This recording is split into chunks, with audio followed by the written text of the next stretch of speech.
नमस्कार, मैं उसानी और आप देख रहे हैं एमटीएन न्यूज। बिहार विश्वविद्यालय में 12 वर्षों बाद हुए सीनेट चुनाव का आज मतगणना किया जा रहा है। ए, बी और सी 3 कैटेगरी में हुए चुनाव का मतगणना भी 3 कैटेगरी के तहत किया जा रहा है। सबसे पहले ए कैटेगरी का मतगणना किया गया, जिसमें 47 वोट से प्रमोद कुमार विजय हुए। उनके पीछे राजेश्वर जी रहे, जिन्हें 43 वोट मिला।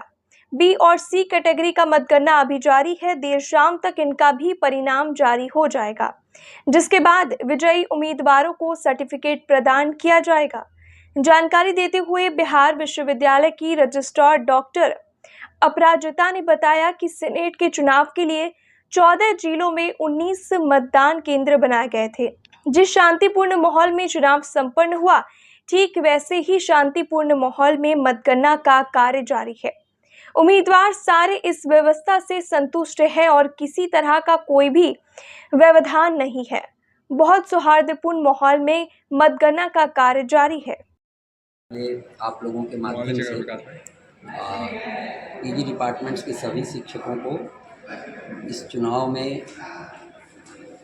इतनी बेहतर ढंग से अपनी भागीदारी सुनिश्चित करने के लिए बहुत बहुत साधुवाद। और इस चुनाव 12 साल बाद चुनाव हुआ है, आप सभी लोग इस बात से वाकिफ़ होंगे। इस चुनाव ने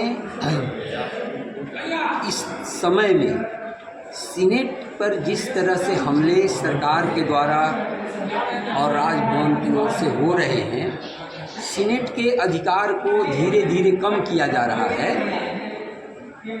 अब हम लोग बतौर सीनेटर ये कोशिश करेंगे कि सीनेट की प्रतिष्ठा पुनर्बहाल हो और बिहार की उच्च शिक्षा की जो दयनीय स्थिति है, हम लोग शिक्षक बिरादरी के लोग इस बात को दृढ़तापूर्वक मानते हैं कि इसके लिए सरकार और राजभवन जिम्मेदार है। तो शिक्षा के मामले को लेकर सीनेट में संजीदगी के साथ बहस हो, ये हम लोगों की कोशिश होगी कि सीनेट केवल बजट पास करने की संस्था भर न हो, बल्कि सीनेट बिहार की उच्च शिक्षा को लेकर जो महत्वपूर्ण फैसले सरकार के द्वारा लिए जाते हैं, उन फैसलों में छात्रों और यहाँ के शिक्षकों की ओर से अपनी भागीदारी सुनिश्चित कर पाए।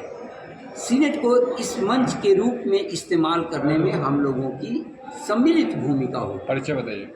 मैं प्रमोद कुमार, विश्वविद्यालय हिंदी विभाग और अभी नवनिर्वाचित सीनेट सदस्य पीजी कैटेगरी ए।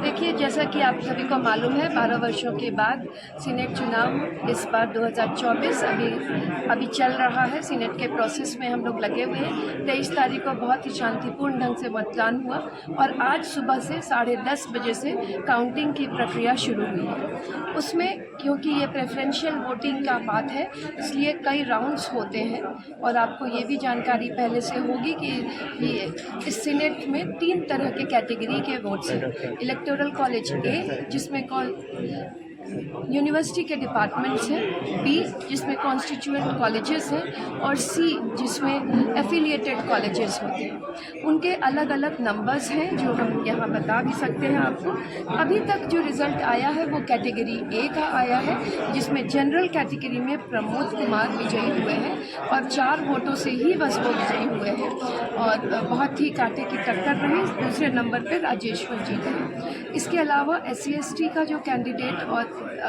BC के जो कैंडिडेट थे वो निर्विरोध जीते। उनका नाम यहाँ अभी आया नहीं है। उसी तरह से कैटेगरी बी में अभी तक SC ST में भारत भूषण जी जीत चुके हैं। कैटेगरी बी में भारत भूषण जी जीत चुके हैं और रविशंकर सिंह कैटेगरी ST में जीत चुके हैं। ग्रुप इलेक्टोरल कॉलेज बी में OBC और जनरल का काउंटिंग अभी चल रहा है। तो OBC में 2 सीटें हैं और जनरल में 5 सीटें हैं। इसकी गिनती अभी काफ़ी समय तक चलेगी। उसी तरह से अभी कैटेगरी सी में इलेक्टोरल कॉलेज सी के जो जनरल कैटेगरी है उसमें 2 सीट है और ओबीसी में 1 सीट है।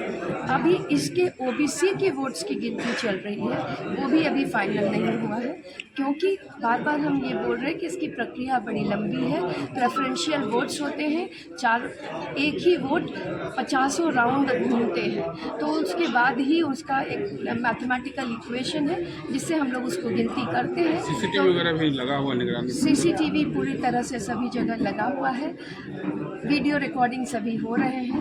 हमारे सभी कैंडिडेट्स इस प्रोसेस से पूरी तरह से संतुष्ट हैं, उन्हें कोई तरह की कोई आपत्ति अब तक नहीं है। Thank you.